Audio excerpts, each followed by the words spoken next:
the first thing that I want to make sure and clarify is that there is a difference between the grades 3 through 8 CBT program, computer-based testing program, and the NISA program, the New York State Alternate Assessment.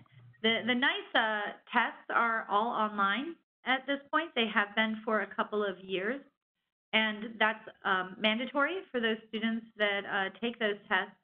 And then for the grades 3 through 8, ELA and math computer-based testing program, that's still an option that schools get to select. So if you do have students that are eligible for taking the grades 3 through 8 ELA or math, you perhaps could sign up for, you could order the tests in computer-based testing. We're going to go over what that means, how you order, what the requirements are, and all those things. Thank you to everyone who submitted some questions to us when you registered. We appreciate it. That helps us help you. Okay. Let's see here. This is not moving. There we are. So this is the agenda, and we will be sharing these slides at the end of this webinar with Dr. Angela White, who can distribute them. And we will be doing a live demonstration of the online question sampler a little bit later today and at the end of the presentation. So we're going to go over what has CBT been like, what is the status of the CBT program. We're going to go over tools. We're going to spend a lot of time talking about testing accommodations, okay? And we're going to talk about ordering, scoring, technology readiness, which is a verification checklist that all schools that participate in CBT must verify. The principals of the school must verify that they're ready for CBT. We'll talk a little bit about new features for 2019, and then again, go to live demonstration and open it up for questions. So first of all, this is a map of what schools in by county, what we looked like last year for operational CBT. We had 662 schools. That represented approximately 15% of all schools that order tests in New York State. Pretty excited that we had so many schools to support. It was great. The first year of operational CBT, we had 4% of all schools that ordered tests. So we really increased in numbers. Word got out. Those schools that also participated in CBT in the first year of operational CBT, they expanded their subjects and grade levels, because operational CBT is ordered by subject and by grade level, which means that a school could take that first step to transition into CBT by simply testing students in, say, ELA grade 4, one subject, one grade level. Okay. So this gives you an example, an idea of what we look like across the state by region. We do work directly with our RICs, our Regional Information Centers. They are the folks who are top level tier for CBT in the field. So those RIC testing departments, they send out communications. They work with all the schools. We send order reports to them. They know who their CBT schools are.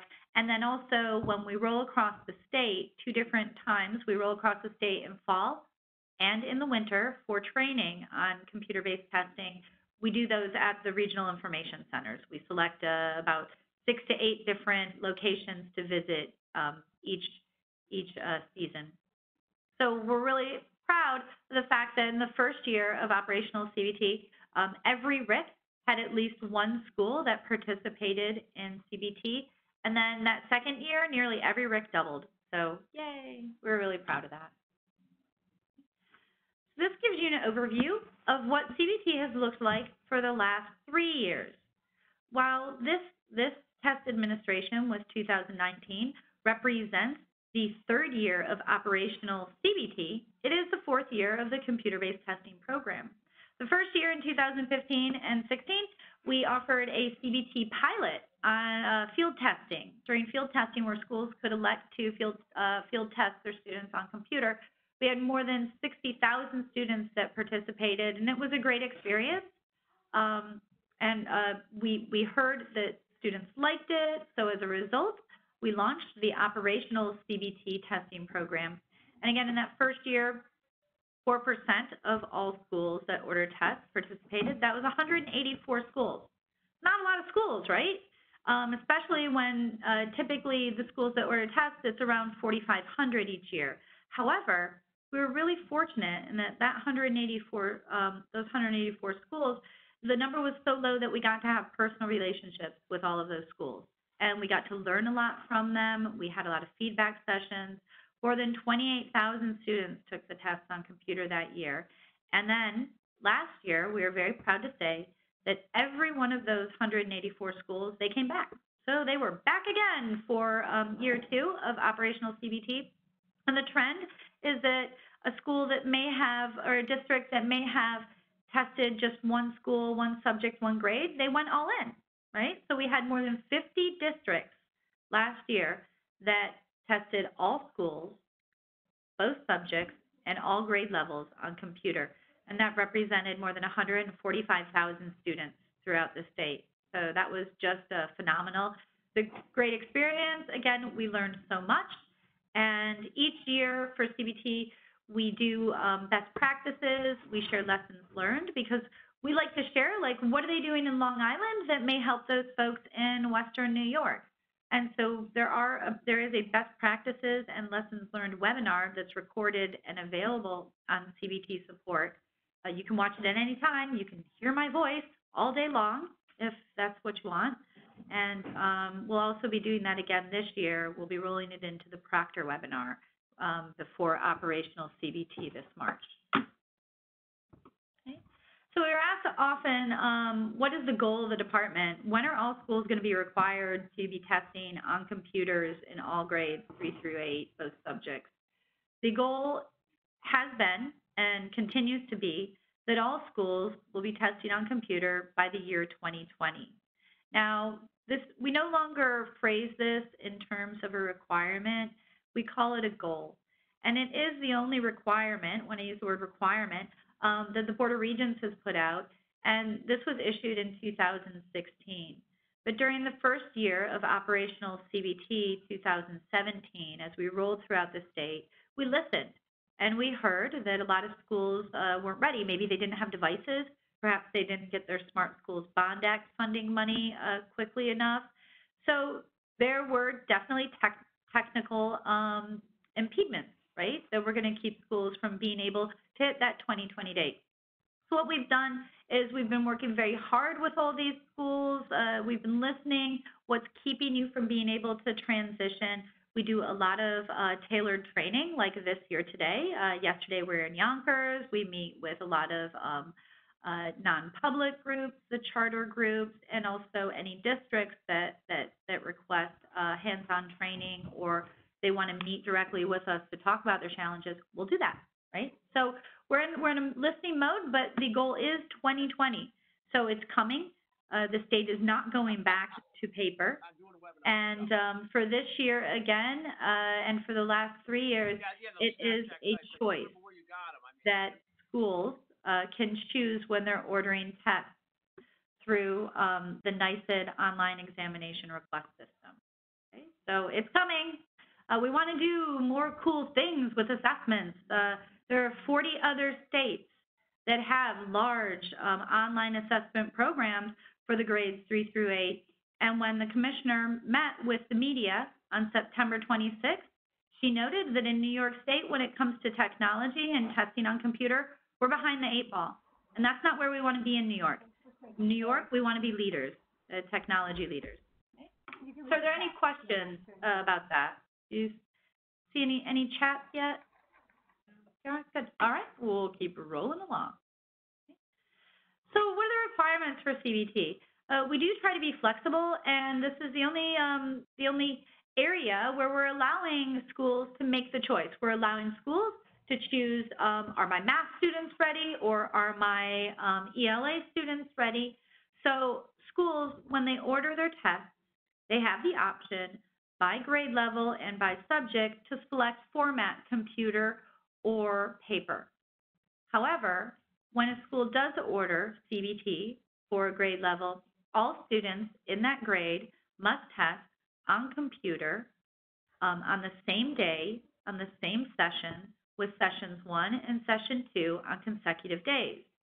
But keep in mind, the CBT administration window is 6 days. What? 6 days. That's right.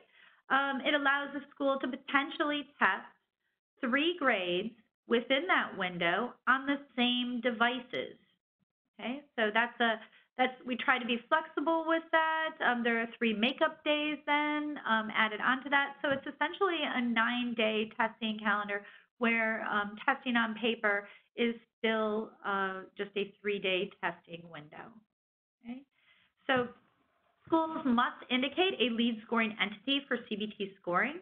So we require that schools create a consortia, an agreement among at least 3 different schools, and we'll go over that a little bit more. We'll talk about that. That you have to have an agreement to come together to score the test. The scoring model that is no longer allowed with CBT from paper is the one school scoring model. Okay, so schools need to come together and they need to have an agreement with other schools or use a vendor or use regional scoring. Okay, so there are 5 scoring models allowed in New York State, and 4 out of the 5 are supported for computer-based testing. And then after a school orders CBT, we send them a VIP pass. Come on in and visit Nextera Admin, the administration system where schools will actually administer CBT to their students. And they must verify technology readiness, and we'll show you what that looks like a little bit later today. Why CBT? Why? Because students like it. We know this. It is 2 years now that we've been doing this. And when we roll across the state and we talk directly with our testing coordinators and our principals, they testify, they get up, they tell us, they share with us the experience in their school, and students like testing on computer. The number 1 feedback that we heard, the positive this fall when we rolled across the state, is that students' hands don't cramp while they're writing, right? They like typing on the keyboard. Administrators, there's no test booklets to transport in and out of space, up and down stairs, none of those heavy boxes. Additionally, we promise you'll never lose an answer sheet again. What? Because there are no answer sheets. That's right. No lost answer sheets. And the students, for the reasons students report, first of all, they like typing on computer. They like the online tools. We'll show you some of those later today. And they like the fact that there are fewer disruptions in the classroom when students are testing on computer. They feel like they can focus more. And some of the online tools, such as the line reader and the answer eliminator, also allows them to focus better as they're taking the computer-based test. So administrators and students like the online testing accommodations. And I know you folks, coming from the 853 schools, that's your area. So we will absolutely talk a lot about the testing accommodations, but often we have principals and assistant superintendents stand up and testify that CBT and the online testing accommodations is a great solution for our students with disabilities. Okay, now it's not perfect. There aren't, not every testing accommodation is supported in CBT, but for the ones that are, it's a good solution. Okay? Scoring administration is simpler. Again, no test booklets to transport, no lost test booklets, no shuffling through test booklets to find the numbers. So think about it, if you're scoring and your item group is scoring number 35 on a test, what are you doing? You're physically taking that test booklet and you're opening it up every time to 35, and you're going through those test booklets. In the electronic world, 35 is just served to the scorer, 35, 35, 35. And what we find is that our scorers, they get into a cadence, a rhythm. They're happier, right? It's quicker. Every scoring consortia last year reported to us, and there were more than 40 throughout New York State, that scoring on computer cut the scoring time in half. That's phenomenal. And what we have there is we have happy scorers. What? Happy scorers means that they're happier when they're scoring, right? So you want happy scorers. You don't want disgruntled scorers. So the CBT systems, I understand that some folks out there today, you may not understand what is CBT. This may be the first time that you're really hearing about it or finding out about it.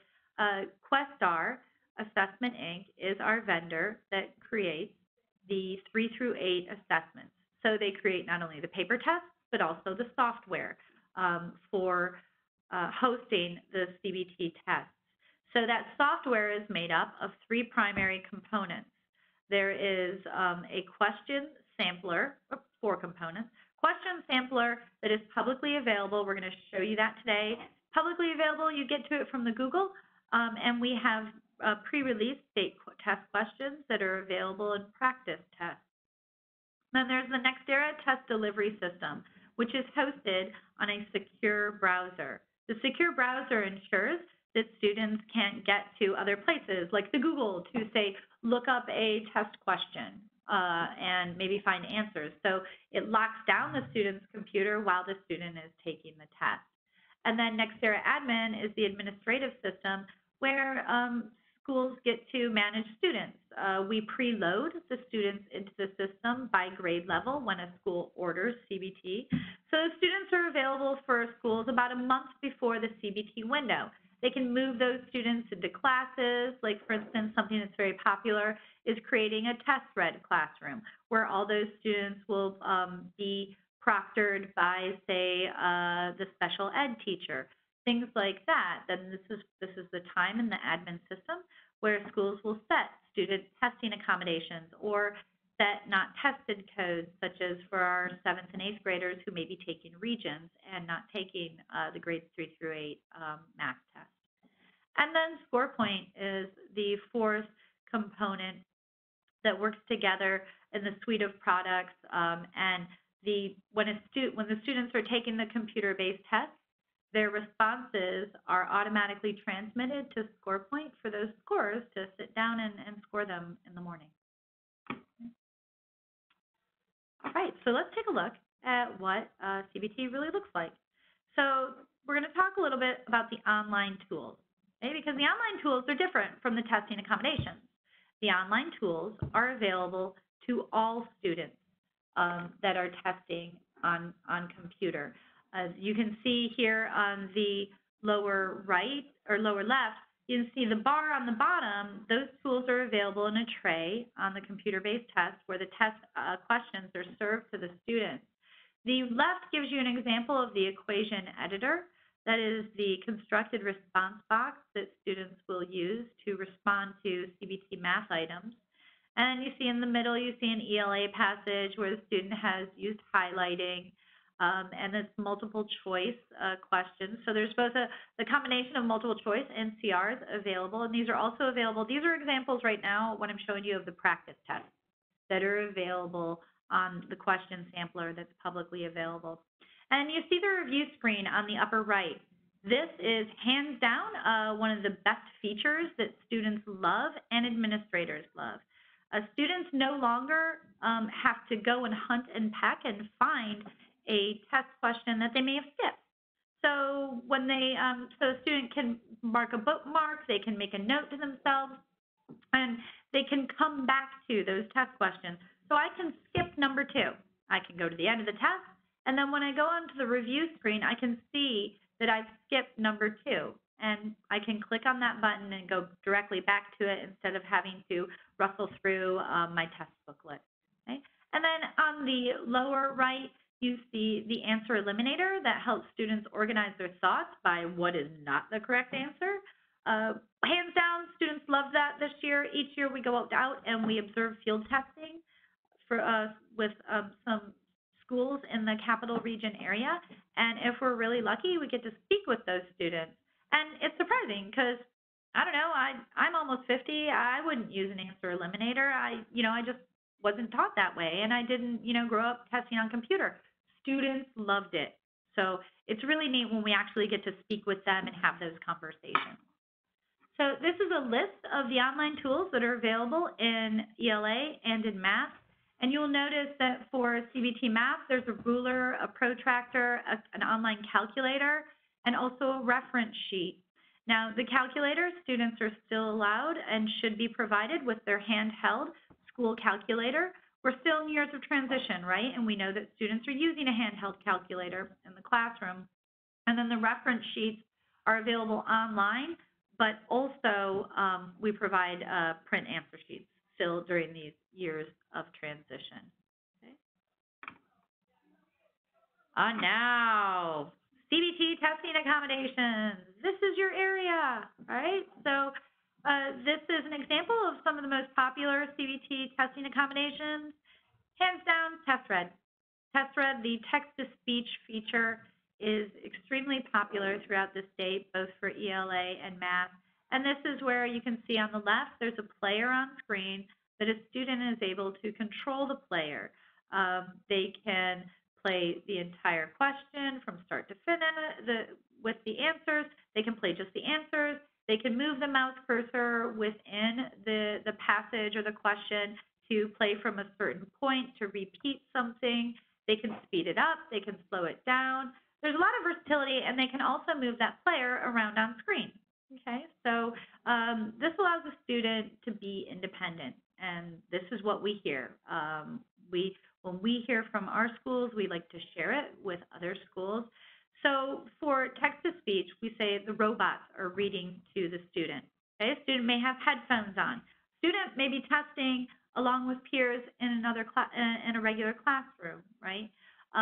Also, there is an option for human read while a student is testing on computer, and we'll go over what the options are for test read, I think, on in another couple slides.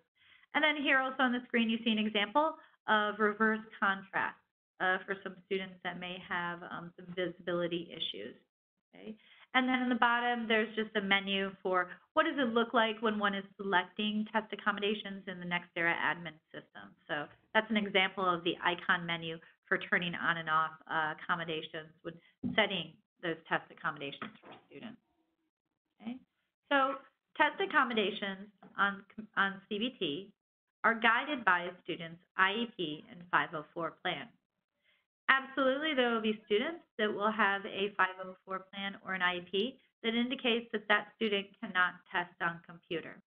So while the requirement is that all students in a grade level must test on computer when a school orders that grade level, the IEP and the 504 plan, that guides everything. So that trumps any kind of requirement that we may have set for all students in the grade. So every year we get questions about where schools are sharing with us that a student's IEP may say student cannot test on computer, must test on paper. That's perfectly fine. We understand that. IEPs, 504 plans are what guide everything. Now, the testing accommodations in the NextEra admin system, they're not going to match word for word for what may be on a student's IEP or 504 plan. Okay, so this is where the CSE must determine the best way to deliver a testing accommodation that may be on a student's IEP or 504 plan, right? This is the CSE, they meet annually, and they're working with the students. The student is part of the Committee of Special Education, right? So they're taking a look at those practice tests. They're determining the best way, the best method for delivery. Okay, so that's why we really beat the drum about the fact that students must have experience with those practice tests, and all of the accommodations are available to preview in the question sampler as well as in the secure browser practice test. And in some instances, a combination of computer format and paper format may be the best fit. We're going to talk a little bit later about use of Scribe with CBT. Okay? So we recommend that the schools try to match a student's daily instruction. Okay? This is an example from our Office of Special Education where we work very closely with them. We actually have a colleague in that office who has been trained in CBT, and last year she traveled a lot with us and did some presentations, but she trained us, we trained her. It was a great collaboration, and this is an example of a 504 plan where the student, where we can see that the student's implementation recommendation is text-to-speech software. So this is for CBT, right? This is the robots are reading to the student. Now, do we recommend that 504 plans and IEPs be updated specifically for the grades 3 through 8 ELA and math tests? No, absolutely not. The The IEP and the 504 plan are for any kind of testing. However, last year, the Office of Special Education started to provide this example for the fact that CSEs may want to start looking at the implementation recommendations. Okay. Any questions yet, Kiara? No? Okay. Just remind them about the chat. Sure. Okay. Chat us questions. This is usually a hot topic. Folks usually have some questions here. Okay. We're here. We'll answer live. And if we can't, we'll find someone who can. Okay. All right. All right. Okay, so let's take a look at what those online testing accommodations are. So available is text-to-speech. It is an online-only accommodation. Last year, we added read aloud by human. And we added read aloud because in the first year of CBT, as we rolled across the state in January 2017, we heard from a school in New York City, well, wait a minute, my students are being served the test read accommodation with a human reader. And if you're telling us, I said, that we must match daily instruction, then text-to-speech with the robots, that's not comparable for my students. We said, you're right. And so what we did is we worked to provide a read aloud by human accommodation in Nextera Admin. What does it do?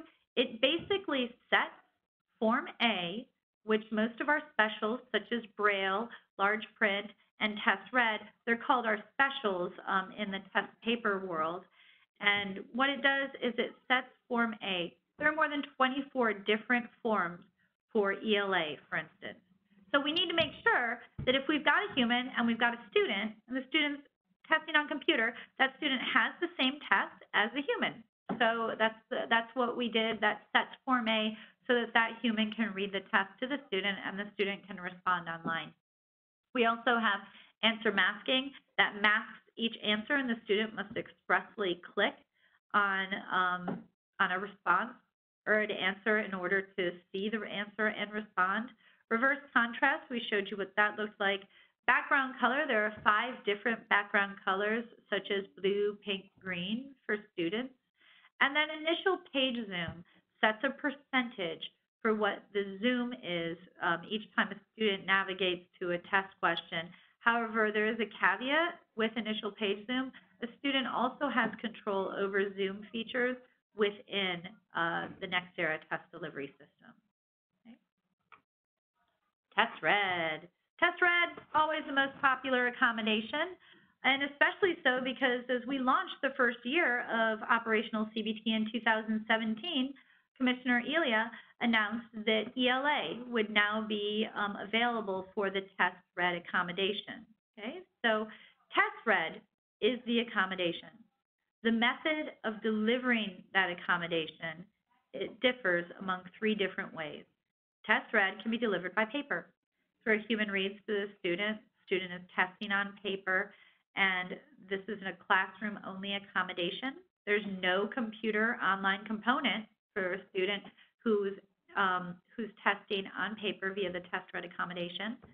And what happens in a CBT classroom then is that the testing administrator or the teacher is marking that student with a not tested code within Nextera Admin that's called tested on paper. Read aloud by human, went over that just a few seconds ago.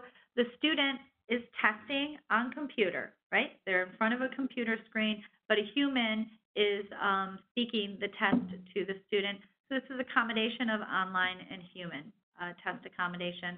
And then text-to-speech, students independent, testing with headphones, or maybe the student is in a separate location listening to the robots read the test to the student, but the student's on their own, and they're not only having the computer read to them via the robots, but also the student is responding in the online test form. Okay. So the text-to-speech accommodation, this is our robots. This just gives you an overview of the features that are available for text-to-speech. It's really a versatile player. Students like it, move it around on screen like we said, and the fact that they can go back and they have the ability to replay a test question in so many different ways. We do get the question often, when a student navigates to a test question, does the text-to-speech player automatically play? No, it does not.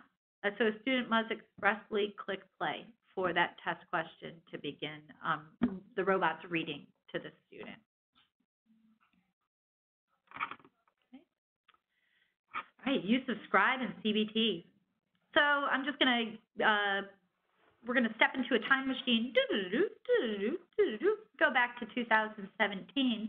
And the original advisement from the Office of State Assessment is that use of Scribe was not allowed in conjunction with CBT.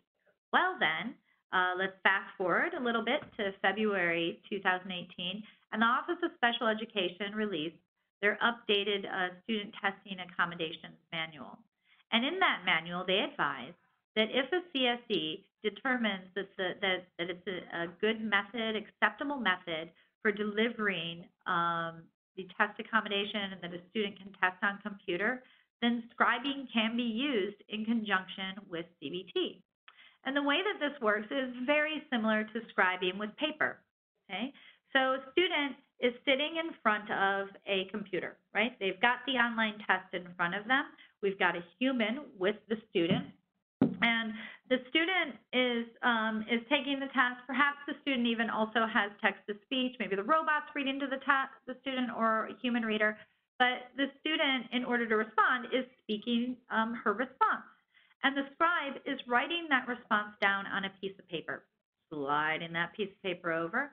The student is confirming, yes, indeed, that is what I said. That is my response.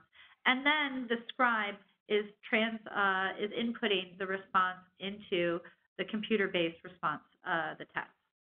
Okay.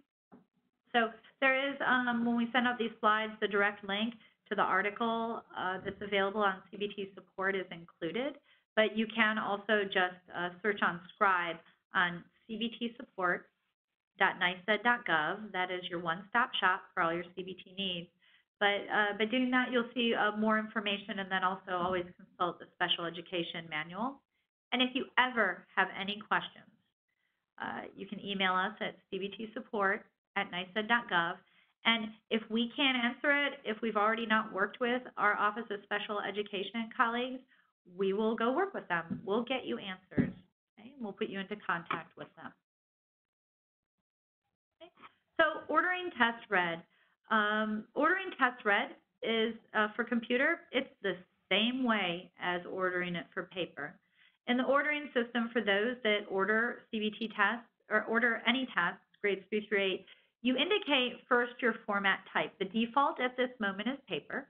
So the default's paper, and then you indicate the quantity of students that you have in your grade level. Like I've got 90 students in my grade level.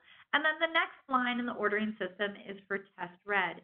And then you may have 5 students out of that 90 that make use of the test read accommodation. Then you would indicate those 5 students. And then we know to send paper tests for those 5 students.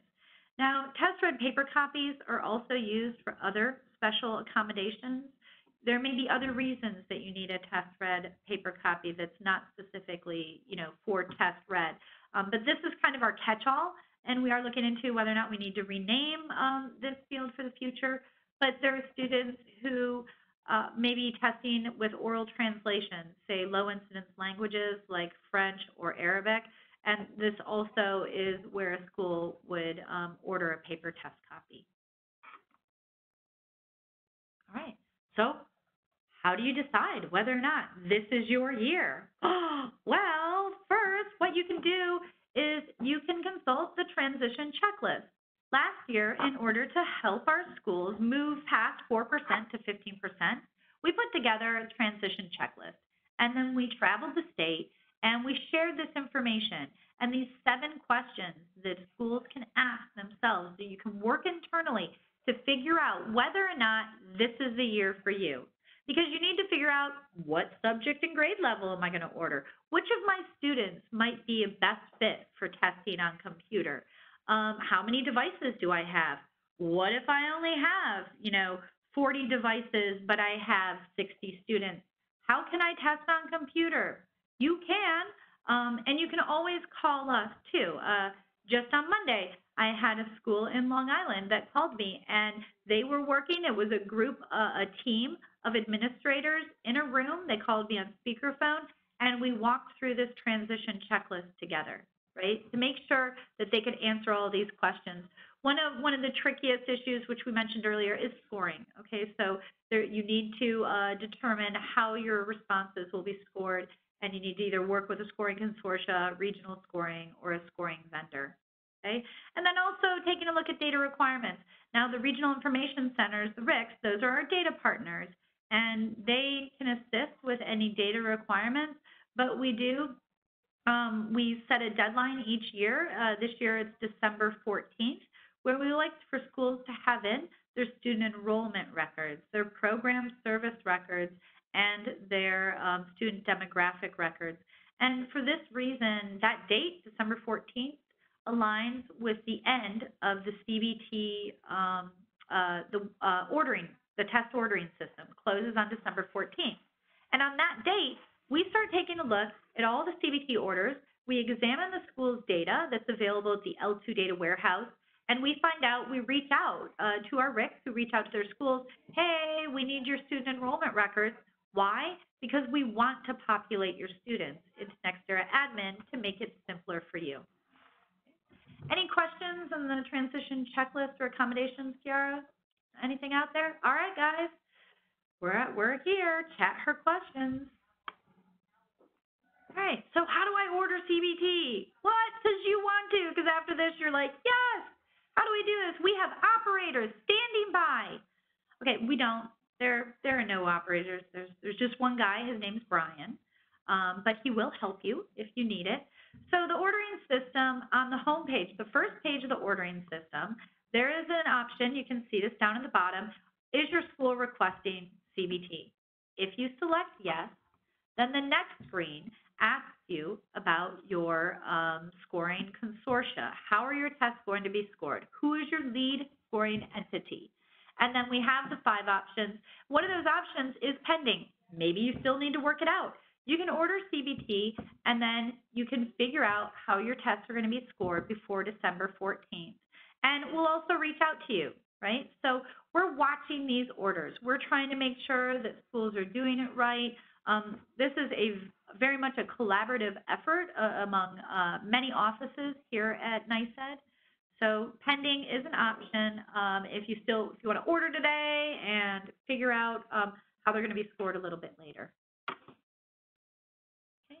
So CBT scoring, the way that it works, and there are slides out on CBT support. There's a presentation that goes over, really the nuts and bolts for CBT scoring.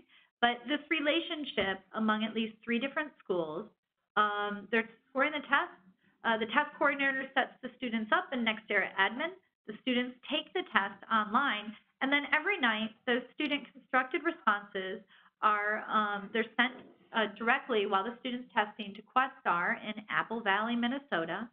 And then nightly, those responses are sent down to the scoring consortia, where the scoring director is setting up teams for scoring items. Now, you can see here in this diagram that we've got 3 scorers sitting around one computer. What? Everybody gets their own computer. I just have a really old Microsoft Visio, right? So there are more computers than one. All right, so this is an example of what scoring looks like. Okay, so we're very fond of saying in the CBT program that if you can do it on paper, you can do it on computer. So you can see that all of the same features are available to scorers, such as the scores on the upper right, the non-score codes, but also the scorers, they see exactly what the students have entered. That's great, right? And they also have an option to just display the text where they don't see the user interface, the actual boxes that students entered. And what we found, which we totally didn't expect, this was a surprise to us, but the scorers actually prefer the raw text, right? They realize as they're scoring through 35, 35, 35, they become familiar with where those boxes are on the screen, and it assists them with scoring quicker, just looking at the text and not actually looking at the equation editor boxes. This is an example of what scoring looks for, like for CBT ELA. Well, that's easy to read, isn't it? Yes, it is, because typing, hands down, is easier to read than a student's writing. And this is another thing that surprised us, when we worked directly with our scorers after that first year.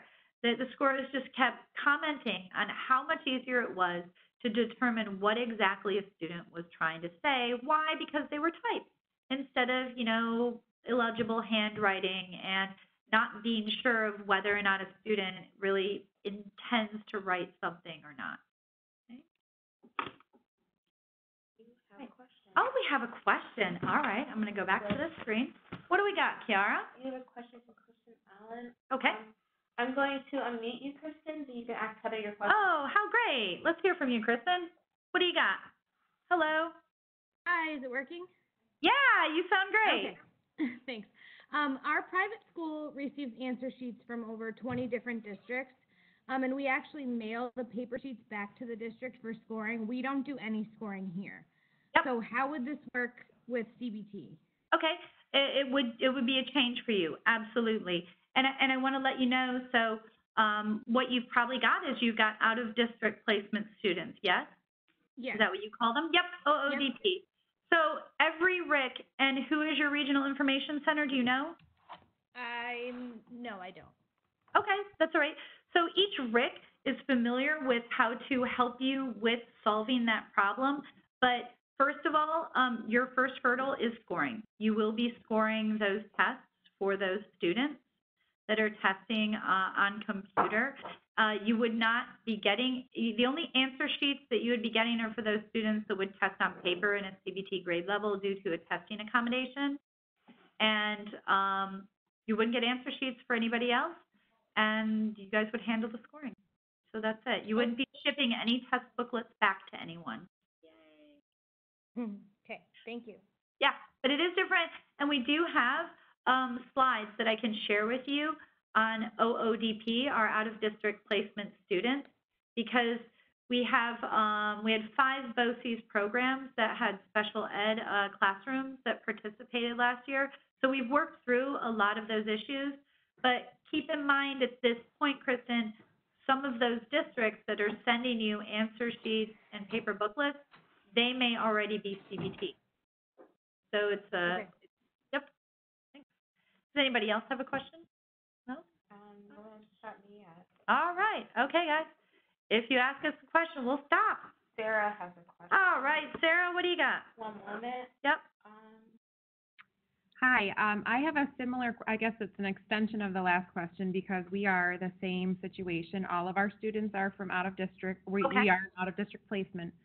And so we do score our own, but would their login for Questar come from their home district, or would that be something that our IT department would manage? No, you will manage all your own students. The login will come from you. So this is great to talk about. What we do is we mark up students with 4 different data elements. That is home district, which is the district of accountability, home school, testing school, and testing district. So by virtue of doing that, we ensure that your students will be loaded into Nextera admin under the testing school. However, those scores for the student will flow back to the district of accountability. That's great. So, thank you. Yeah, you're welcome. So you'll get to, and just so everyone knows, the student login tickets, the username is the NYSUS ID. Okay. Right. Does anybody else have anything? And it sounds like I do need to send out the OODP slides. What we do after we do one of these, any of these presentations, is we send a care package. So we can send that out, and also keep in mind that if you don't know who your regional information center is, we can tell you. But also, we'll be happy to work directly with you about OODP. I realize that can be a challenge, but we've solved it, I swear. All right. No more? Okay. All right, so technology readiness. What we mentioned earlier is that when you order CBT, you get a VIP pass send you an email from Questar, welcome to NextEra. And with that, you're given instructions on how to verify technology readiness. These are 10 requirements that a school must work through and ensure that they've got planning in place. For instance, for staff training, for proctoring, you've actually counted all the devices that you've had. You've made sure that no devices went missing over the summer. You made sure that those devices are working. And as you work through the technology readiness checklist, we hope that you're working it internally with the school. And then counting the devices, you're actually inputting how many devices you have. And you can see on screen there, I know it's kind of tiny, but there are 4 different devices that are supported for CBT. Those are Chromebooks, iPads, Mac computers, and Windows machines. Okay, so they're all supported, and we have lists of system requirements and also what operating systems are supported, et cetera, out on CBT support. But when you tell us what devices you're using and how many you have, we're not really doing anything with that data other than supporting you better. So when you write into us a couple weeks before the operational window and you indicate what school you're coming from, we literally look you up in tech readiness. We find out, oh, you're testing on iPads. Guess what? Apple just released some new information 2 weeks ago. We make sure that you have that information. So it's just an opportunity for us to support you better. And then you'll see on the bottom right, the operational CBT contact list. This year, we are collecting up to 5 additional users for every school, and we're going to add them to a CBT listserv. So we're streamlining communication. As the program has grown, it's absolutely grown past the ability for me to send email through Outlook to, thousands of schools and districts that need information during the operational windows. So that's just an opportunity for us to communicate better. You have a question Oh. for Amy? Hello, Amy. What do you got? Hi. Hi. Yes. Can you hear me? Okay. I just Yep. wanted to ask regarding the tech readiness piece. Sure. Is it necessary, I guess, or helpful to have a touch screen? Oh, Because I know Great because I know question. how hard it is to draw with a mouse. Yeah. And I know my kids would have a hard time with that. All right. Okay, so first, there's 2 things for me to unpack there. First of all, you said, I know how hard it is to draw with a mouse. I also think it's kind of difficult. I think using a trackpad is impossible. Why? I'm almost 50. But we know that some of our students out there, our 3rd graders, have grown up on trackpads. So first, I just want to make sure that you're making sure you're asking your students. Okay. But additionally, touch screens are supported universally on all devices this year. Okay?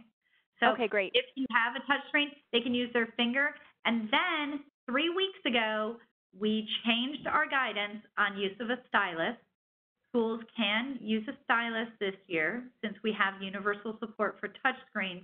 However, if you are a school and you determine that your students can use a stylus, you must be willing to provide a stylus to any student who wants one. Okay? So we do have guidance out there on CBT support on that. Okay? Okay, great. Thank you. Yeah, you're welcome. All right, guys, that's great. 3 questions. Ask me more. I love questions. All right, so here we go.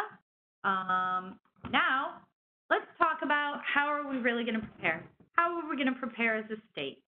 Okay, so this year, we're going to be organizing a statewide CBT simulation. This is an opportunity for us to performance test the Questar servers, make sure they're ready for New York, but also this is an opportunity for schools to get ready, to find out how exactly they're going to run CBT. We at NYSED, we didn't create this. In fact, our districts created this last year, this model. It was Yonkers. Yonkers is our largest district that is all in for CBT. They test all 32 schools, more than 11,000 students in both subjects, all grade levels. And to prepare for their first year of being all in last year, they created this simulation. They're like, we're going to do a dry run. We're going to have all schools choose one practice test for each grade level, and we're all going to log in at the same time. We're going to run it as if it's the day of operational testing. And they invited us. They're like, hey, NYSED, why don't you come and sit in our command center and see how it goes. We're like, that's a great idea. And Yonkers, the district office, it's right across from the train station. So it's also easy for us to get to. So we went, but we also invited our partner, Questar.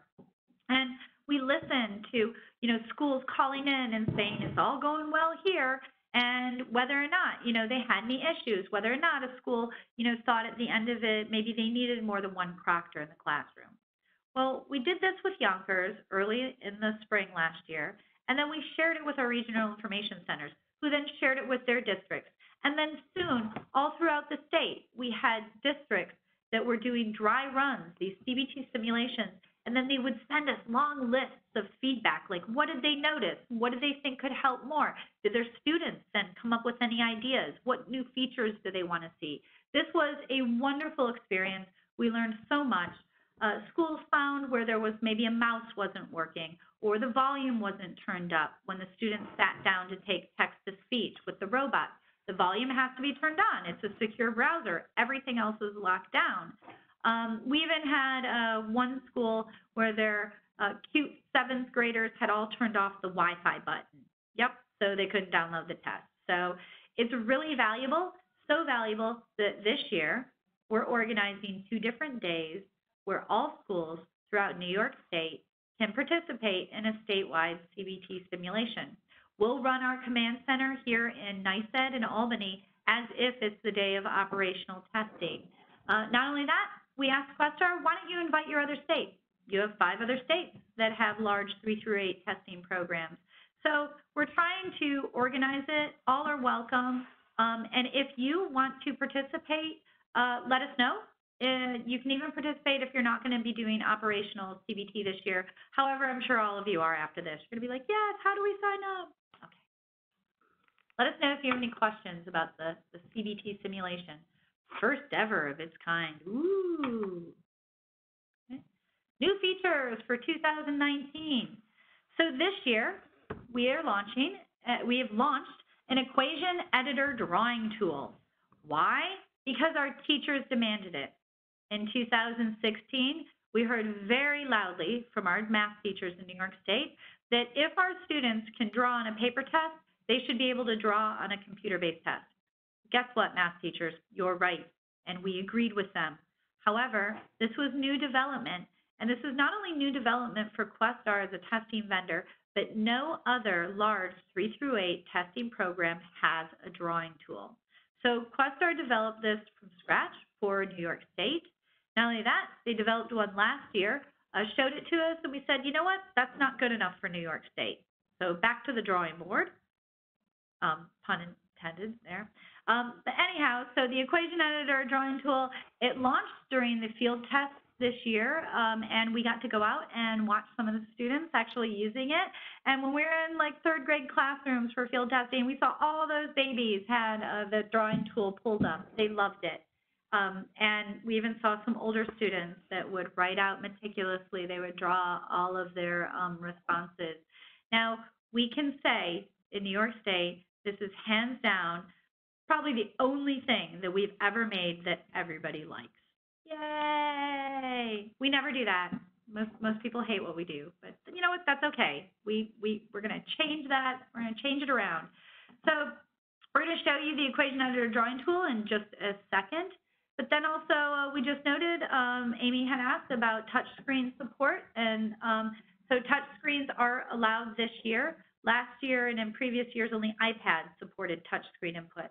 But this year, we have universal support across any allowable devices in New York State. Text-to-speech will work offline. You might hear a murmur about what happened last year during CBT, ELA, and text-to-speech.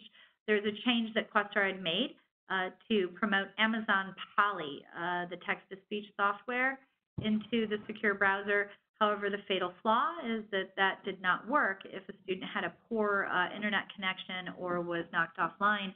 One of the great things about the Questar software for computer-based testing is that even if a student is knocked offline or if there's a poor internet connection, the student can continue testing. The student sees nothing. There's no blip in the middle of testing. The student continues testing, say the internet comes back, and those responses that are saved locally on the student's computer, cached locally, they're automatically transmitted via heartbeat to Questar. We also have instructional tools this year, empty CR boxes. So we heard from many of our schools that they needed more practice, or the students wanted to use the actual constructed response containers in the classroom as part of daily instruction as they use on the grades 3 through 8 tests. And this is great. So we created these. So we have them available, and we'll show you how to navigate to them here in a minute. But not only this, yesterday in Yonkers, we had some principals that stood up and testified for how did they prepare their schools. The best new tip that I ever heard is that every day there are some grade levels that do CBT question of the day. They take one of those released state test questions that are available on Engage New York, and they have the students pull up the empty CR box. And that's what they're using in the classroom. And then they have conversations, right? They have conversations for how did you support this? You know, what evidence did you use? What did you write? You know, and it was a phenomenal testimony to how students are working with the computer-based tests and for daily instruction. So students' response recovery process will be automated. If a student, there are some instances, maybe a student's computer dies, right? And maybe that student wasn't online at that time, and the student logs back into the test and the responses are missing. Those responses aren't gone, they're just, they're cached locally on the student's device, but now there's a process that's automatically going to identify those responses that might be missing. Now, here is a look at the drawing tool. Ooh, all right. So disclaimer, I did not get my degrees in math and I'm not an artist, but this gives you an idea of what the drawing tool looks like. And for every equation editor box, which those are the constructed response boxes, that's what they're called for CBT math, the drawing tool is available. It's an option. Students can use it or not use it. A student can use their keyboard, they can use the equation editor buttons. The CBT math is really versatile for how a student can respond. And again, we're really proud of the drawing tool. We think it's a great solution, and we've heard that our students and especially our teachers really, really like it. Okay, so the instructional tools, this is what they look like. They're just empty CR boxes. At the top, it indicates that the student should respond to the question the teacher has provided to them. And each empty CR box for ELA and math, and this is available via the question sampler that's publicly available, there are 5 in a row, right? So a student gets that experience with navigating from one test question to another.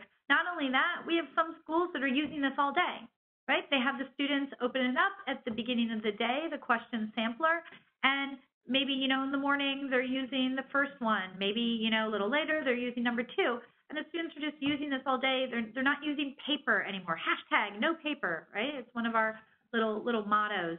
But this was, we're really proud of this. Before the road shows this fall, before we went to Rochester, we only offered one. There was only one. There weren't 2, 3, 4, 5 in a row on the review screen. And we had a principal ask us, why don't you add more? Quite frankly, we just hadn't thought of it.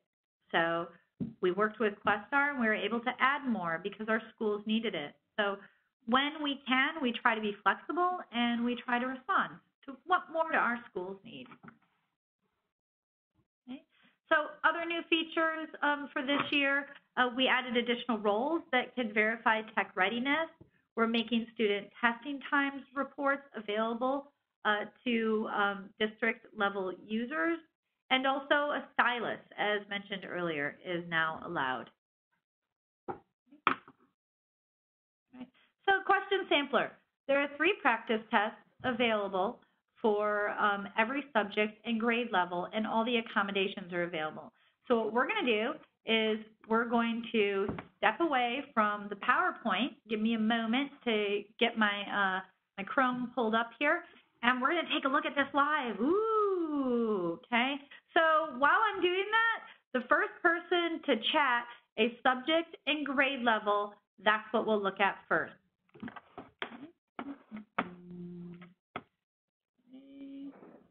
Stop sharing. Email.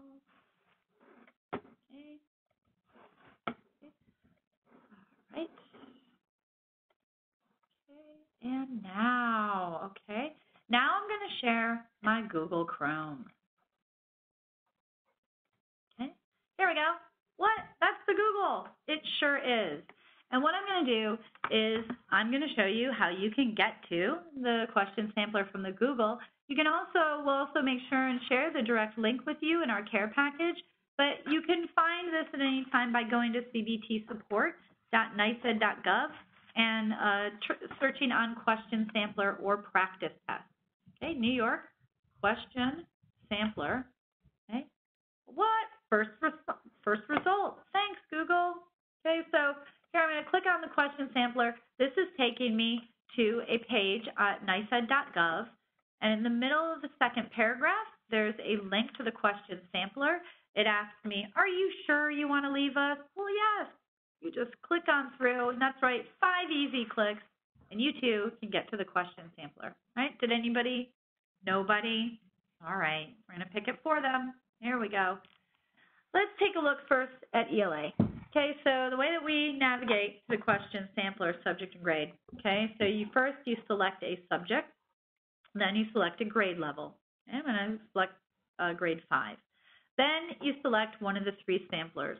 Each sampler has between 10 to 13 test questions with multiple choice being at the beginning and constructed response items being the last 2 to 3 in every sampler.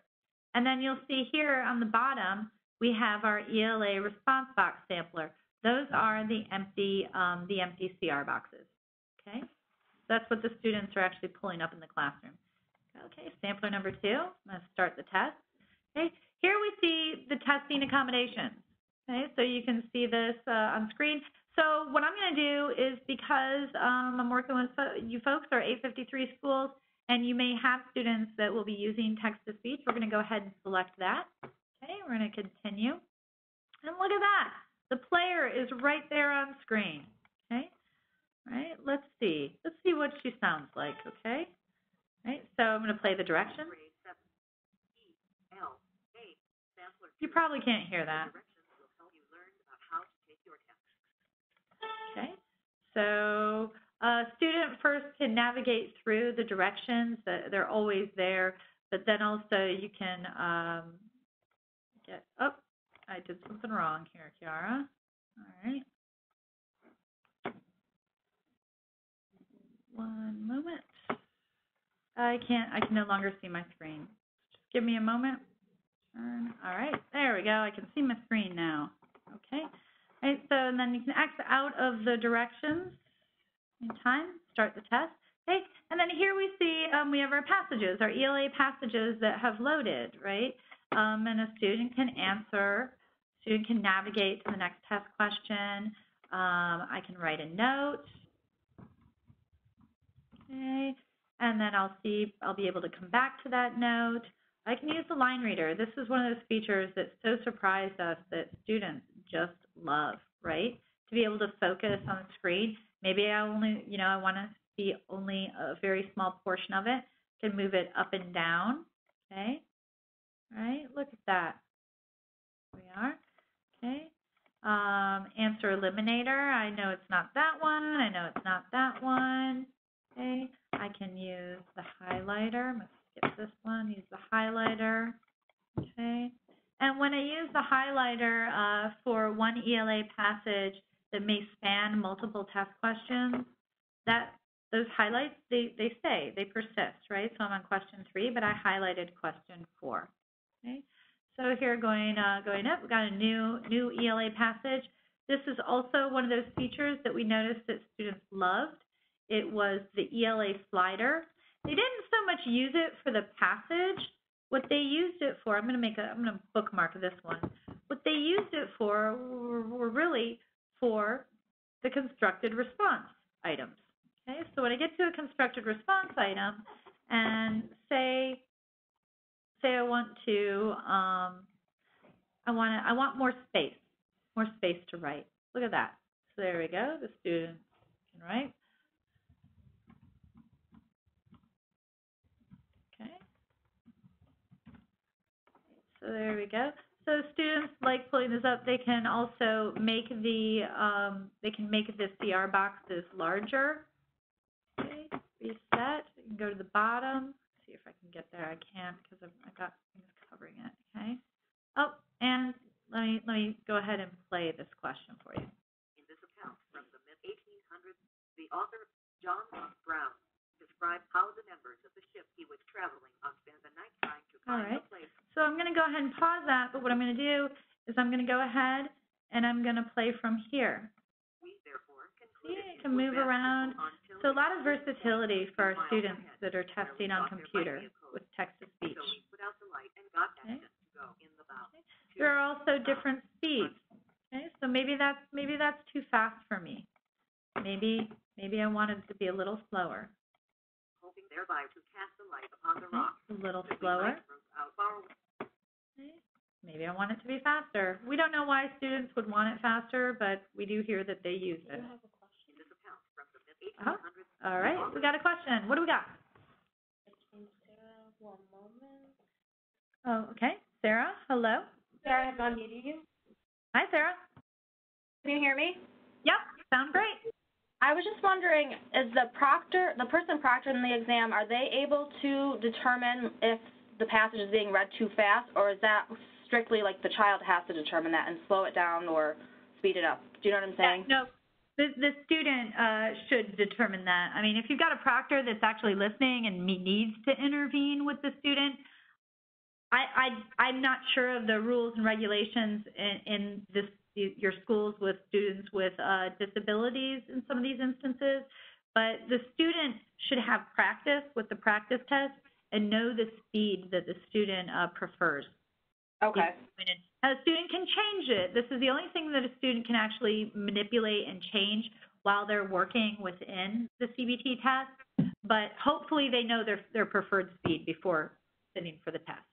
Okay. Yep. Good question. Thanks. All right, so let's take a look at the review screen. Okay, so here's the review screen, and here I can see, oh my gosh, I have 5 unanswered questions. Oh, it looks like I wrote a note to myself for number 2. Let's go back to that one. All right, let's check that note. Look at that. I told myself to come back to it, and I did. All right. Okay. Now, now when I go to the review screen, now I've got 4 unanswered questions. I'm going to submit that test. But wait, you have 4 unanswered questions. Are you sure? And you know what? Maybe I'm a rebel. I'm a renegade. Yeah, I'm sure. Okay, so I'm just going to submit that test. Now, when a student is actually testing on computer in the actual operational test, we've got proctors. The school administrator's manual, the SAM, advises that a student should put up their hand and that a proctor should review the review screen with a student. Okay. All right, so math. Anybody want a certain math? What? Grade 3. All right, let's go to grade 3 math. Thank you, whoever suggested that. Okay, so here we go. We've got the sampler menu again, where we've got 3 samplers per subject and grade level. And then the equation editor. This is that empty sampler that we showed you in a slide. It's out there and available, and it is the equation editor buttons are different per grade level band. Okay, grade 3, 4, 5, 6, and 7, 8. All right, so let's go to sampler 3. Why not? We'll have some fun here. Okay. Does anybody want to see a certain testing accommodation? I don't know if anybody can type quick enough. Okay, I'm going to go ahead. And just, maybe I'll go ahead and select text-to-speech. Why not? That's always the most popular. Yes, there we go. Grade 3, Sampler 3. The directions will help you learn about how to take your test. Okay, all right. So I click through that. I'm going to start the test. And here, again, you see we've got multiple choice at the beginning of the practice test. Okay, student can answer the test, navigate onto the next one, maybe use answer eliminator. It's not that one, it's not that one. But you know what? I need to pay attention to these two numbers. So I'm going to come back to that one and navigate through this one. Look at this one. Okay. I'm going to zoom. Zoom is not always the best solution for students who may have impaired vision. So we just want to note that. We hear often that maybe it's not the best method for delivering the test accommodation to students. But for instance, this fall, we heard in one school there were 2 students that were visually impaired. For one student, the CSE with the student determined that taking the test on computer was perfectly fine. For another student, no, that student is going to be testing on a large print paper test. Okay, so the importance of taking a look at the practice test, right? So let's see here. Let me try and move my player around on the screen so I can see it. Okay. For students, each drew a figure. Each student shaded part of the figure to represent the fraction. Okay. Selena, Carson. So a lot of times we do receive feedback. We receive feedback that the voice for text-to-speech sounds too robotic. Again, we want to make sure that you're asking your students, right? Students may be familiar with most robotic-sounding text-to-speech software, but then again, this is another reason that you need to review the practice test, because the best way to deliver that test-read accommodation may be via human reader. But I will tell you that one of the testimonies that we heard this fall is that students with a human reader, and when they needed to have the test question repeated, that sometimes they could sense that a human reader was getting visibly frustrated. And that was one of the reasons that students cited to their principal and their test coordinators that they liked the text-to-speech. Thought that was neat. You know, I would never have thought of that. So it's a neat little tip that we heard. Okay, so here we go, going through the test questions. And here we are. We are on a test question that has an equation editor box. Okay, so keep in mind that my screen is kind of small because I'm showing this via WebEx. So, but here we've got the test question at the top. Okay, so I'm going to use my highlighter. Let's take a look. Okay, so we've got 4 frogs.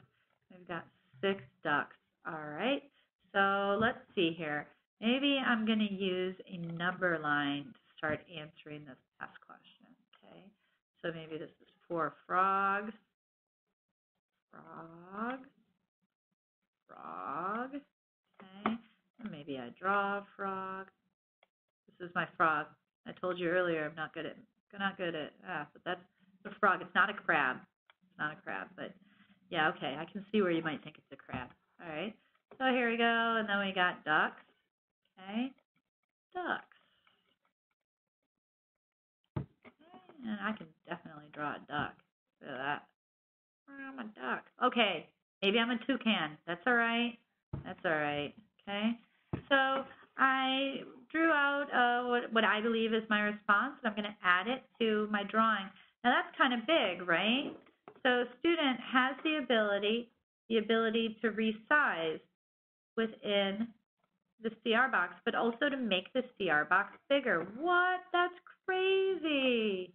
Look at that. You know why? Because students expect that they can do these things on computer. So I'm going to make that smaller. Look at that. And then I'm also going to respond. So 4 frogs plus 6 ducks. I'm going to use my buttons, equals less than 11 crabs. There you go. Okay. Is there anything else anybody wants me to do? A student can add up to 5 different drawings. A student can delete the drawings. I do think that's probably one of the best drawings I've ever done there. I'm pretty proud of myself. Okay, yep, go me. Okay. Any questions, Sarah? Up there, no questions? Okay. So the drawing tool is available on any of the equation editor boxes. Okay. I like math. There we go. I'm going to add that drawing. Okay.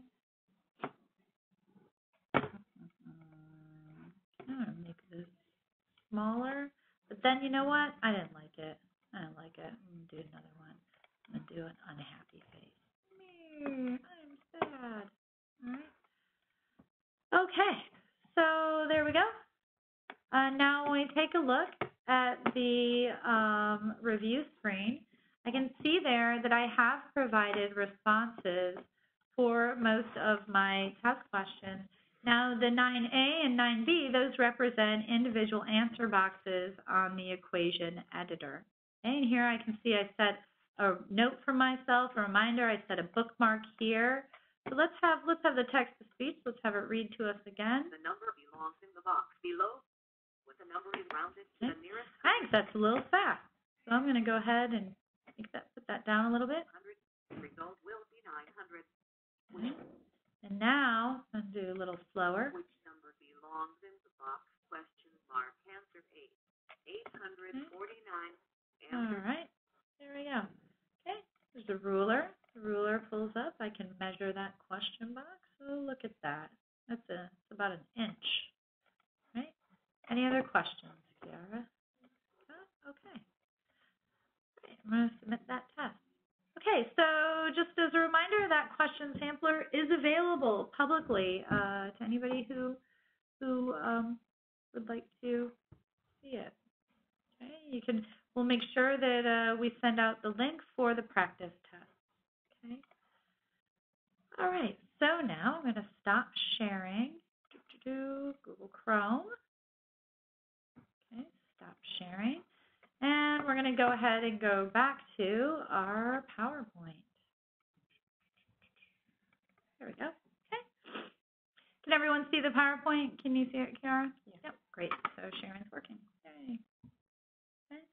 So we run a lessons learned and a best practices webinar as we get a little closer to operational each year. And we're sharing lessons that we've learned from our districts and schools. We don't make it up. We're sharing with the rest of the state what we hear from other districts and schools. And the number one lesson learned that we heard the first year is for schools to create a command center, to think beyond brick and mortar walls, to think, how can I best structure CBT in my school for it to run efficiently? And maybe that's not the same way that we structure paper testing in instructional classes. So in the command center model, the principal, maybe the test coordinator, they're centrally located perhaps in the principal's office. Then you've got tech coordinators on hand in the hallways. I've seen some schools that we've gone into, they have little carts, and the carts might have, the tech coordinators watching Nextera admin to see what students have logged into the test, what students have already finished the test, and they might have extra mice on hand or power strips or other things that students may need, just at a moment's notice for CBT. And then the proctors aren't behind computer screens. Maybe they're actively walking around the classroom and assisting students. Okay, so that's the number one lesson learned that we like to share. We have a lot of other lessons learned, and we always ask. We have a lot of feedback sessions throughout the state, and we always learn something new every time we meet with different districts, schools, and our RICs. Okay. All right. So keyboarding skills, they have always been part of the New York State Learning Standards. So we like to remind folks of that. We've added this slide into our presentations this year. And when we share the slides, it does have a direct link to the information that's available on the Office of Educational Design and Technology. And the EdTech group and the Office of P12, they released these keyboarding instructional expectations last year. And so you can find what the expectation is, like for a student in kindergarten or in grades 3 and 4. And the New York State Next Generation English, Language Arts, and Math standards also have keyboarding skills as part of those standards. You can find we publish a bi-monthly training calendar. It gives you an idea of where are we going to be next? What are we going to be doing? Is there a webinar coming up that I could possibly attend? And so this calendar gives you an idea for maybe when you need to start looking at CBT support. Maybe you need to find out, is there registration? Is CBT coming somewhere near me? Where are they? We're kind of like the traveling circus sometimes, but it's the traveling CBT show. And if by chance your school is not ready to do CBT this year, then what we do encourage you to at least try field testing on computer. Find out, is it simpler? Find out, do your students like it? Find out, are your students ready for it? Most likely they are. A lot of students, they like testing on computers and working with technology. And I'll tell you, one of the best experiences that we had on the CBT program was the summer before last. We worked with the Student Council for students with disabilities, where we had a room filled with students who got to take the practice tests. And we ran it as a usability study where we got to work directly with those students to find out, did they like it? Were there any testing accommodations that they wanted to see? Heartwarming, and the best response that we ever had, which made us kind of all cry, was a student who had to use diction, or he had a scribe who was responding for him. He couldn't speak, but the robot spoke for him and told us that he loved the computer-based tests, and then it made him feel independent. So that was really sweet. And now, how do you stay informed all the time? CBT Listserv. You too can sign up today. The CBT Listserv is the way that we communicate with the whole state about CBT. The main thing that we ask is that you must use an educational organization email address, and we send out a weekly communication that informs folks about training, what's new with CBT, what trends are we seeing, what new content have we posted, and we call it CBT This Week. So you too can read all weekend long our fun words. Yay! Right, so that's all we've got today. If you have any questions, you can contact CBT support at nysed.gov. We are here for you. You can even call us if you want. And so right now, let's open up. Kiara, do we have any questions? Do you have a question? Everyone's unmuted. Okay, everyone's unmuted, so speak up if you've got a question. This is your moment. Heather? Hi. I do have a question. Sure. If we were going to pilot, is there a minimum number of students? Like if we just wanted to do one class of 12? You can do that. Well, no, now you have to do all students in the grade level. So if you have only one class of 12 in that school, then yes, that's perfectly fine. But it has to be all students in the grade level. In that grade level. Mm-hmm. Yep. That are eligible for the grades 3 through 8.